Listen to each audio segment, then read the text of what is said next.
What's up, Yuma? Welcome back to What's Up, Yuma Radio. We are here now, joined by Julie Velez with JVZ Bartending. Thank you for being here this morning. Hi, good morning. Good morning, good morning. And so, obviously, bartending, you got your own business. But before we get to that, we like to get to know our guests. Are you from here in Yuma?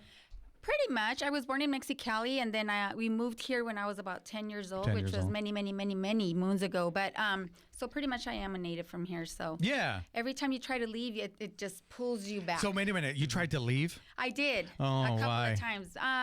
After high school, I tried, and that didn't work. And Well, is it tried because like you want to go out, like experience something else? You want to, yeah, exactly. I think every teenager was like, there's nothing here in Yuma, you want to take off, and then you end up. It turns out it's not what it's wrapped up to be. Yeah. So you end up coming back and it's temporary, but then you're here for another 10 years. And then you try to do it again and it doesn't work. You Might try as well to do it again. It's funny because like I'd never had that, right? Like I was like, I visited big cities and I'm like, oh, traffic, don't like it, never going. Like, I was done. Like my first time to Phoenix, I'm like, no, not going to do this ever. Not going to happen. So I never had really any desire to leave. But so you grew up here. What did you leave for? What did you want to do? Well, I wanted to leave for school, and then that really didn't pan out. And then what'd you want to do for school? Just business administration, marketing, all that stuff. But then for some reason or another, I ended up not being able to leave. And then the next opportunity I have to want to leave, that's when I started to become a mom. And so that was like, I guess I'll just stay here. Yeah, okay. And so then I just stayed here and then just figured out, I guess just make the best of what you have here already. And, your community is already here. Your family's here. Right. So your support system is here. So, you made the best out of it. Yeah, and that's the other thing, right? Like, I was doing music. I talked a little bit about it, the last segment, but like... my fan base is already here. I don't want to go somewhere else to go try to do it all over again. It's like, it's better. I'll do it here. Maybe I can't reach be on MTV if I don't leave, but I don't care. This is my community. Right. So I found that. But now you said, so you went to school, and I found out off air that you've worked for quite a different array of businesses here. So what was the first one? So my previous life, I was in human resources and business, pretty much in administration. So I used to, I worked previous here at the college for a few years as a recruiter. Previous to that, So what is a recruiter? I was recruiting for all of the positions, your position. Oh, gotcha. Positions, like you, okay, gotcha. Yeah. So you work to find people to fill spots. Yes. Gotcha. Yes. And then previous to that, I was working at, I have worked for Western Arizona Council of Governments, which is a nonprofit. Also worked for the, for Cocopah Indian Tribe. So I was working in a different array of industries, nonprofit, private, public, worked for the hospital as well. So what did you do for most of those? Was it mostly a lot of human resources? Mostly HR stuff. Yeah. Okay. And so why HR? Tell me a little bit about, were you good at it, or is it just because something you fell into? I think I want to say I was good at it. I think, wouldn't you want to say that you're good at everything you do? I think so, yeah. So I want to find out anybody that you fired, though. I'm going to ask them if you were good at it. No, I'm just kidding. But go ahead, Victor. So obviously, we get hired through Arizona Western College here at the radio station. So when I first started here in 2018, we got to do paperwork. There's trainings we have to do, all that, that's required. And so I'm sure that's where I met Julie. And again, it's a small community. So you see, people at various, points in their life or your career. So yeah, but no, good experiences. I don't think I complained about HR. You always want to, I think my whole career in itself, my whole adulthood has always been in, serving others and taking care of others. And so I think being in HR while also being able to advocate and being able to serve, employees and other people in wherever, organization you're working for to represent them. And so I really like that. I really did. And then so I was tell me a bit though, before you go, what does it take to be a good HR? You have to be a good listener. Yeah. And then you just have to process everything that's being told to you so that you know how to handle those specific, situations, and then being able to be that advocate that they need for whatever it is that you need, whether it's, you're coming on board, or whether you're on your way out, whether you're retiring, whether you're, anything, any aspect of HR, even if you're going through a situation where like you're not getting along with your boss or with a coworker, how do you handle those situations? And so this is where HR steps in, and then they try to help you navigate that. You step in, but you said you have to be a good listener to be able to hear what they're coming from, what they're saying, and then you try to help them navigate it, you said? Well, you help them navigate through that situation. That situation, whether, yeah. So whether it is, how can you resolve that situation? Do you need to do more training? Do you need to do more, education? Or, do you need to just be able to mediate, be that mediator so that both parties can be able to talk this out and be able to work this situation out in any sense, So yeah. So then while you're doing all this, you're also bartending on the side. Tell me a little bit about that. And like, where is it like different establishments in town? Yeah. So I did a lot of restaurant from way back when I finished high school. I started working restaurants, and from there I became. So let's go way back then. I want to know like where'd you start way back? Where was your first restaurant? So my first job was, remember that boat on 4th Avenue? Yeah. There was a Chinese restaurant. Yeah, the Chinese restaurant. Yeah, now it's a meat market. Yes. So that was where I started as a hostess. I think I was like 16, 15, 16 at the time. And then from there, I went over and I started to work for Mi Rancho when they first started. They've just opened their restaurant, the one on 4th Avenue. Okay, they're both on 4th Avenue. No, the one on 27th and 4th Avenue, the newer one. Yeah, okay. And so they had just opened a few months before, and then that's when I realized, I went into work as a server, and that's where I really tapped into bartending because we had to make our own drinks. So as a server, you had to make your own drinks over there. Yeah, that's interesting. Yeah, we taught each other how to make our own margaritas and, chavelas and vampires and everything else. So, yeah. What's a vampire? Well, it's like vodka with...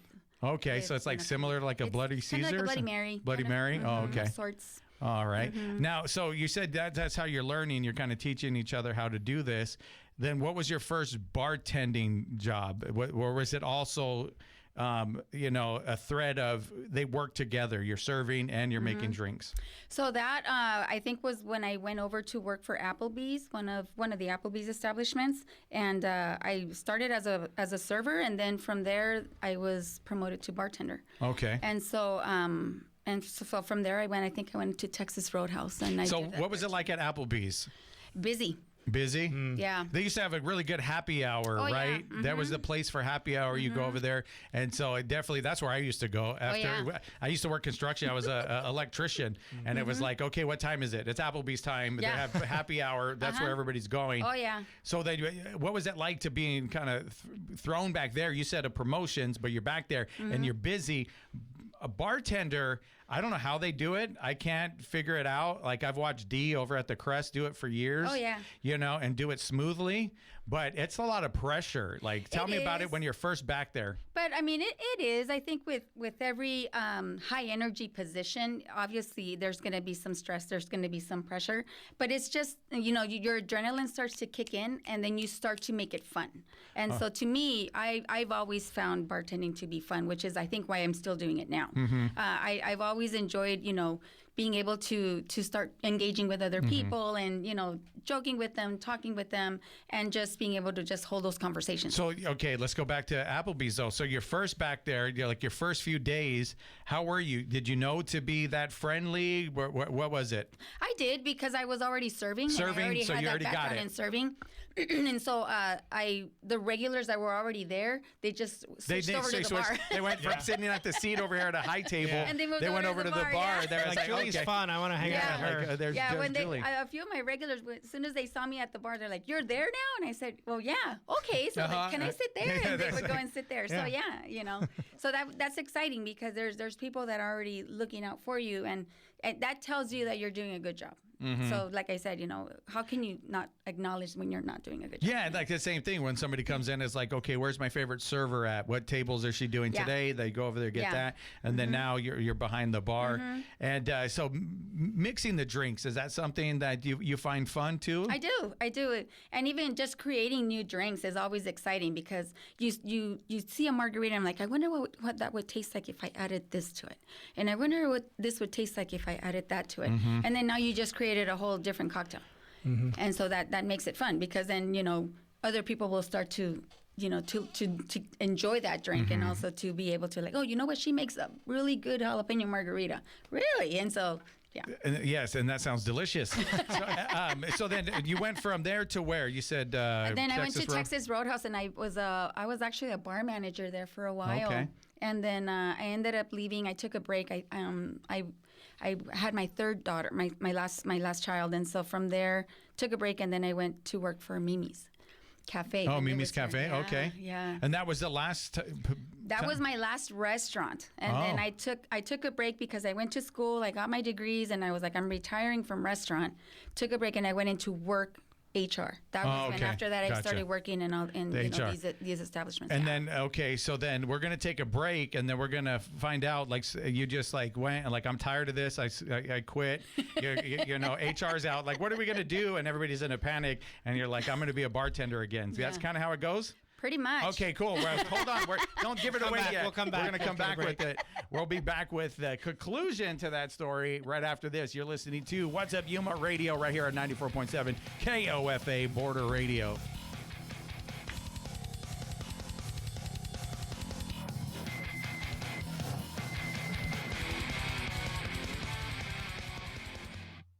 Today's day sponsor message comes from the KEWC newsroom. Victor?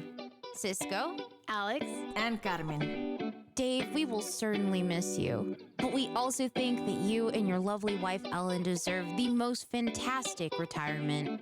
Best of luck, Dave! The weather forecast for Yuma today is sunny with a high near 109, gusts as high as 20 miles per hour, clear and breezy tonight with low around 74. In Parker, sunny with a high near 108 and breezy, clear tonight with a low around 72. And mostly cloudy in Quartzsite with a high near 109 and breezy, clear this evening with a low around 73. The KAWC Student Newsroom is funded by the Local News Initiative at the Community Foundation for Southern Arizona, the Scripps Howard Fund, and by generous local support. Thank you for supporting the next generation of public media. Learn more about the project and hear stories from emerging journalists at kawc.org/student newsroom. Turn on Border Radio KOFA 94.7 FM and cross musical borders every day. From new indie discoveries to timeless classics, listener-supported Border Radio brings you music you won't hear anywhere else. Live, local, and online at borderradioaz.org and on the KOFA app.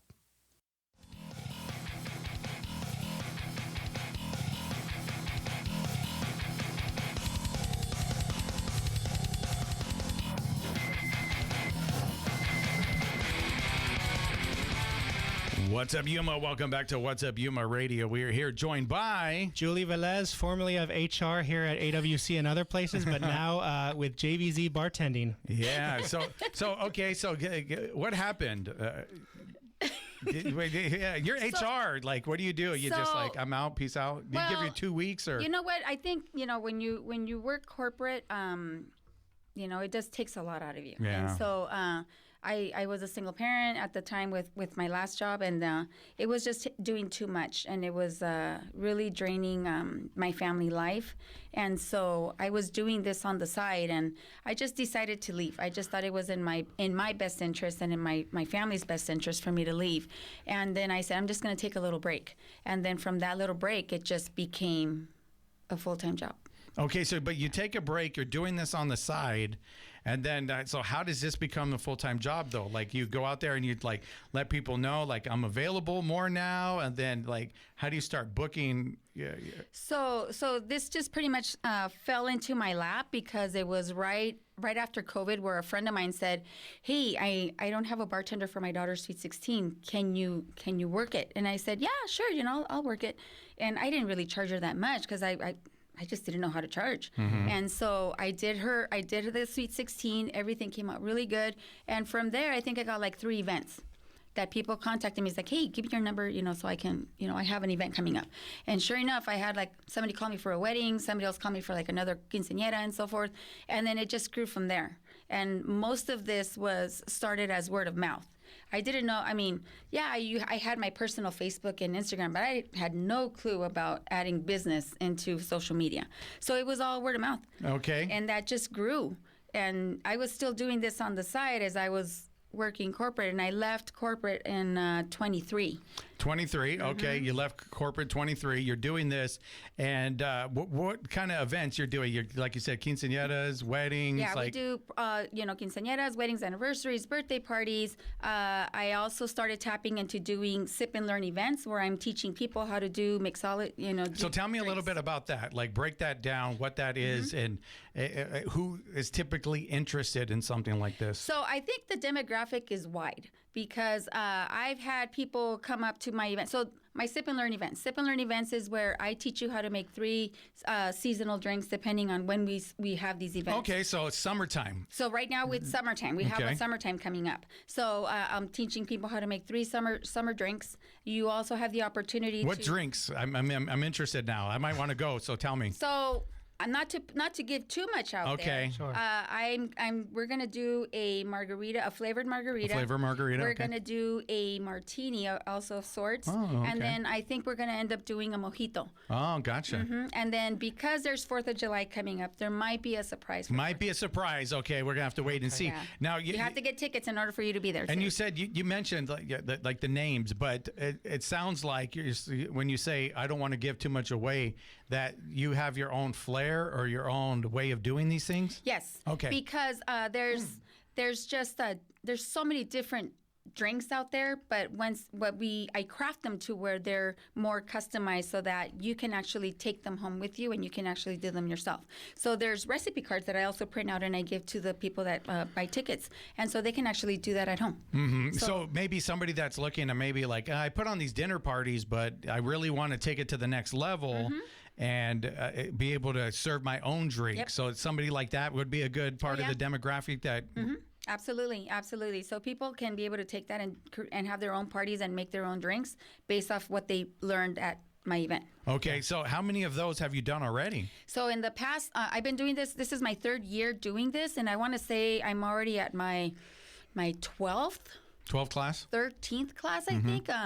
So it started really small with 10 people, and now we're selling out at 55, 60 tickets. Wow. And so I started at a private venue, and now I've actually partnered with a swanky place, and now they host the events there at their venue, and then I do my class there. We know it well. So you have a class coming up soon, Yes. Swanky Place. Tell us about that. Actually- When, what time, that kind of thing? Yeah, actually, this coming Sunday at 1:30 p.m. at a swanky place, we will be having our summertime sip and learn. It's going to be the 3rd annual summertime sip and learn, and again, it'll be at a swanky place over on Avenue C and 24th Street. We used the former Ricky's other place.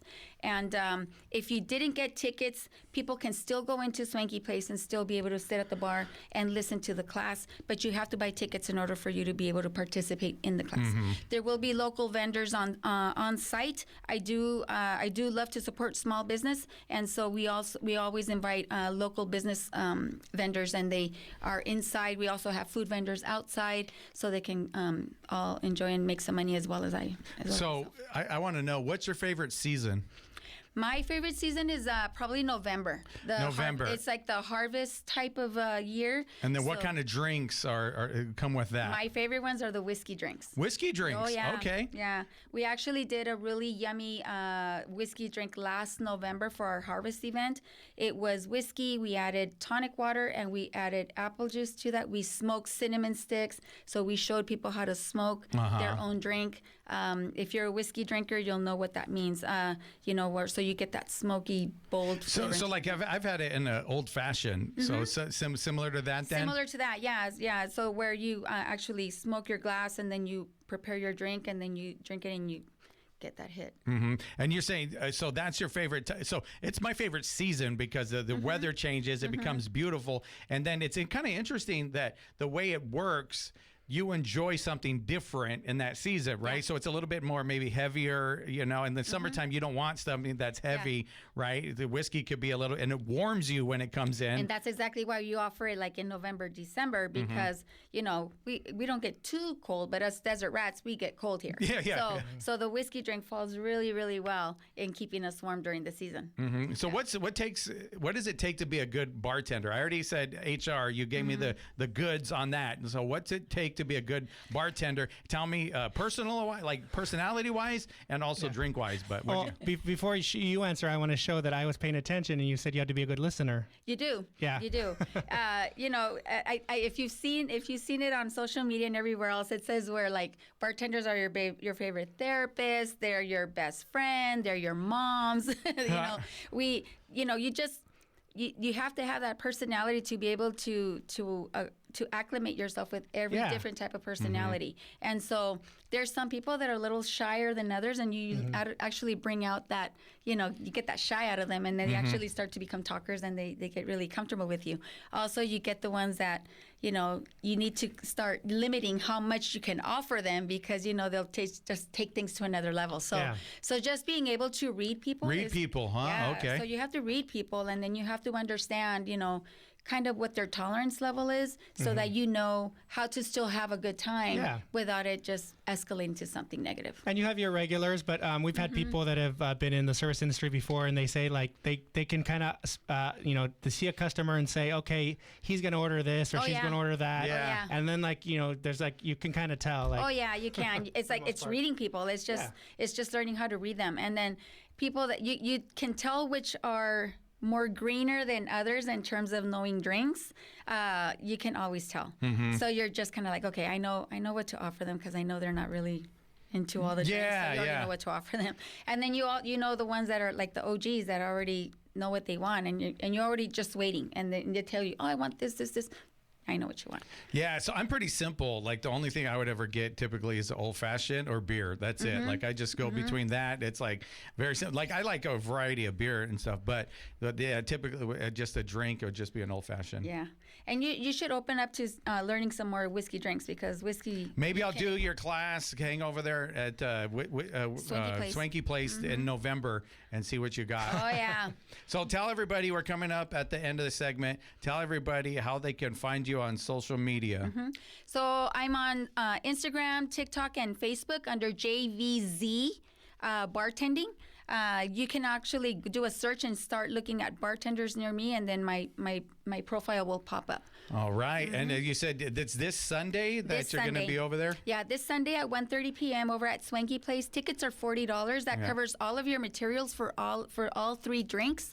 And then you also get a goodie bag, and then you'll also get a chance to win some great raffle gifts that the vendors that are participating will be able to donate. Very cool. And thank you for coming on. And thank you for, I guess, Amelia, you said helped book this whole show. Yeah, it's a small community. She gets hired for one event, and everyone's there. Yeah. Very cool. Amelia, thank you so much. Amelia, thank you. Chili from Philly. Nick Papa Giorgio from Yuma.